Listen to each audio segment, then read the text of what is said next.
Por lo pronto regresamos hasta la Suprema Corte, Álvaro, porque nos da gusto recibir aquí en esta redacción a la ministra Esquivel. Muchísimas gracias por la oportunidad de conversar en un día histórico para México y por supuesto también para la Corte, ministra. Gracias. Gracias, Alejandro, por permitirme platicar con ustedes y con sus televidentes aquí. Gracias, Álvaro. Pues sí, efectivamente, el día de hoy fue un debate intenso. Se vio el tema de las acciones de inconstitucionalidad, 5 de ellas en un proyecto de resolución presentado por el ministro Juan Luis González Alcántara y Carrancá. El ministro proponía, en principio, que los partidos políticos sí tienen legitimación para impugnar reformas constitucionales de carácter electoral. Y el segundo tema, que fue el debate más intenso, es sobre la improcedencia de las acciones de inconstitucionalidad en lo que es en cuanto a la impugnación ante la Suprema Corte de Justicia de la Nación. Y aquí el debate se centró fundamentalmente si nosotros como Tribunal Constitucional, como Suprema Corte de Justicia de la Nación, tenemos o no tenemos facultades para invalidar o declarar inconstitucional o inconvencional una reforma constitucional.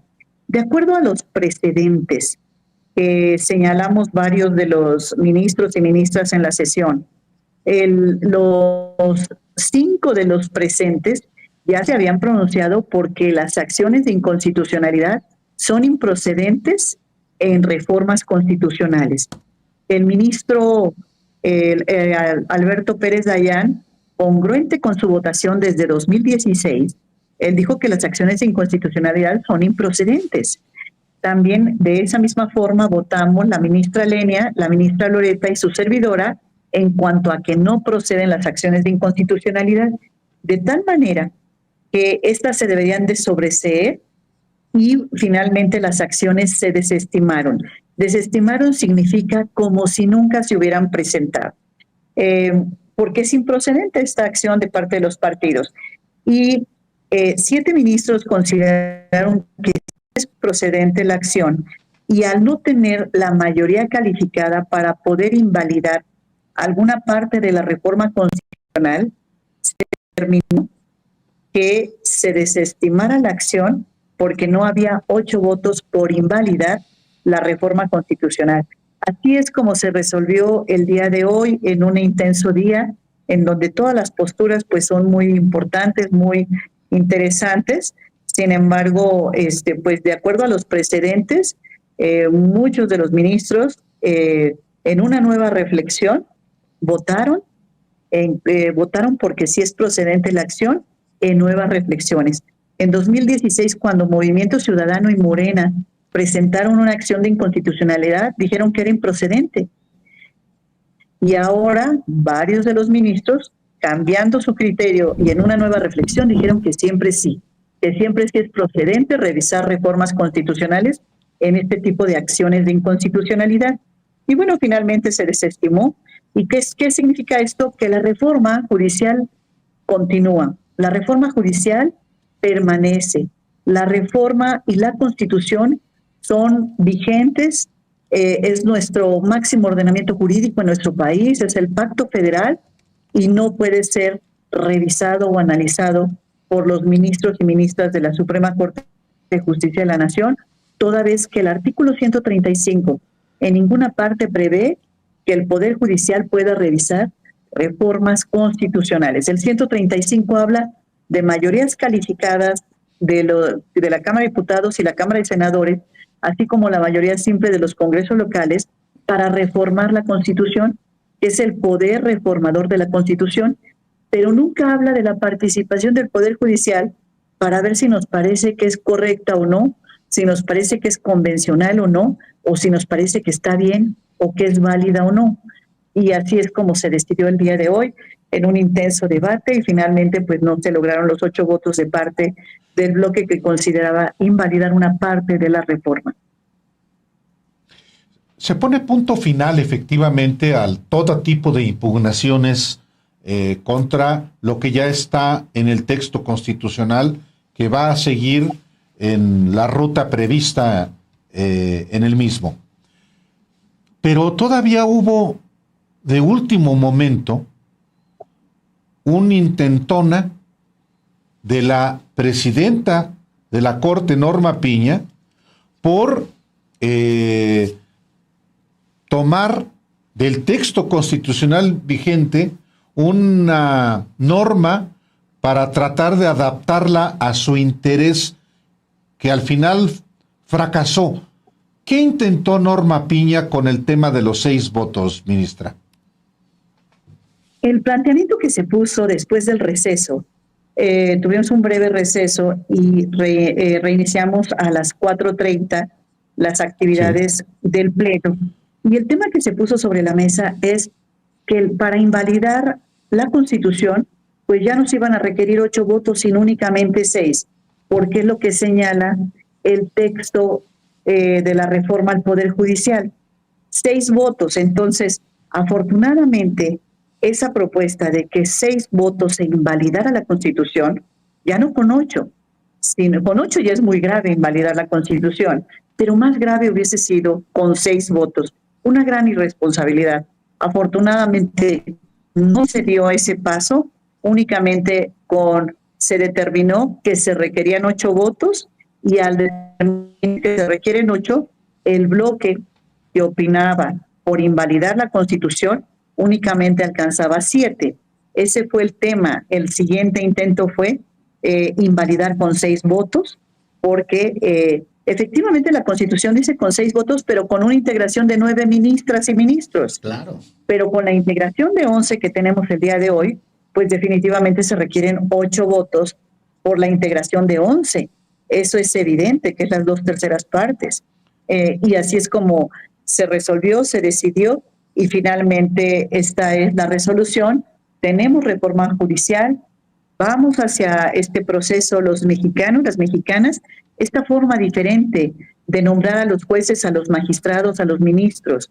Y es importante que esta justicia de puertas abiertas sea para todas y todas las personas en nuestro país, y de eso se trata también la reforma.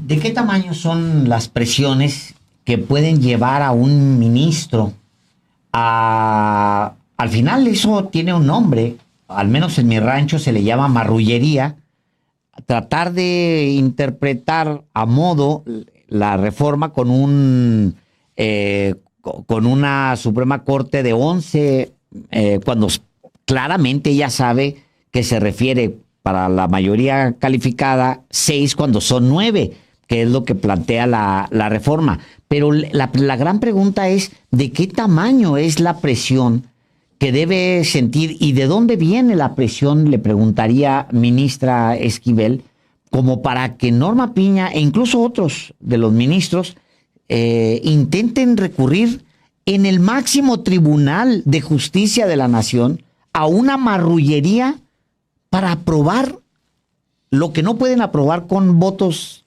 con una mayoría calificada. Pues mire, lo que es importante, Alejandro, es que no se puede en un asunto tan relevante estar cambiando los precedentes y los precedentes de ellos mismos, de los ministros y ministras. Definitivamente, pues había intereses por no aprobar por invalidar esta reforma judicial, y afortunadamente no se dio el día de hoy en la Suprema Corte de Justicia de la Nación, porque bueno, pues se sostuvo el ministro Pérez Dayán de conformidad con sus precedentes, que él mismo ha planteado que es improcedente estas acciones, y así también las ministras que le he comentado. Entonces, yo entre las ministras que pensamos que es improcedente.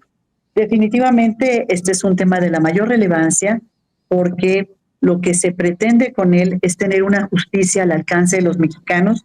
Hoy tenemos una deuda histórica con los mexicanos en materia de justicia, y esta deuda histórica en materia de justicia hay que enfrentarla. Creo yo que esta reforma al Poder Judicial es la que abre la brecha para que vengan otras después, en materia de investigación, de ministerios públicos, de policías, en fin, de otro tipo de sistema penal acusatorio, el sistema penitenciario, otras reformas que requiere nuestro sistema judicial. Pero es importante que esta reforma avance y que vaya avanzando en los términos en que los planteó el constituyente, el poder reformador de la Constitución. Una última pregunta de mi parte, ministra Yasmín Esquivel Moza. Sí. Hoy se pone el punto final. ¿Quién pierde y quién gana con lo que resolvió hoy la Suprema Corte? Pues mire, por una parte, si bien es cierto, la soberanía popular radica en el pueblo y el pueblo tiene sus representantes y ellos han determinado que esta es la reforma judicial que requiere nuestro país. Entonces, esta es la ruta y la validación que se da al desestimar esta acción, pues se mantiene vigente nuestro texto constitucional. Creo yo que hoy no podemos ya hablar de ganadores y perdedores, porque aquí lo que necesitamos ya es buscar armonía, dejar los enfrentamientos atrás, avanzar todos en esta ruta de la reforma al Poder Judicial para que le vaya bien a México. Ya no queremos polarización, lo que queremos es que se avance correctamente por el rumbo adecuado y por el rumbo de la armonía, que es lo que finalmente queremos las mexicanas y los mexicanos, y que se dejen estos enfrentamientos a un lado. Entonces, yo no hablaría de ganadores y perdedores, sino hablaría de que continúa el Estado de Derecho, continúa la Constitución, continúa el judicial, Álvaro. Muchas gracias. Ministra, pues muchísimas gracias por la oportunidad de conversar en un día tan importante para usted y para la Corte. Gracias por darse el tiempo de estar aquí en vivo con el auditorio de los periodistas. Siempre es un placer estar con ustedes. Gracias, mundo. Gracias, Álvaro. Muy buenas noches. Buenas noches. Muy buenas noches, ministra. ministra. Gracias.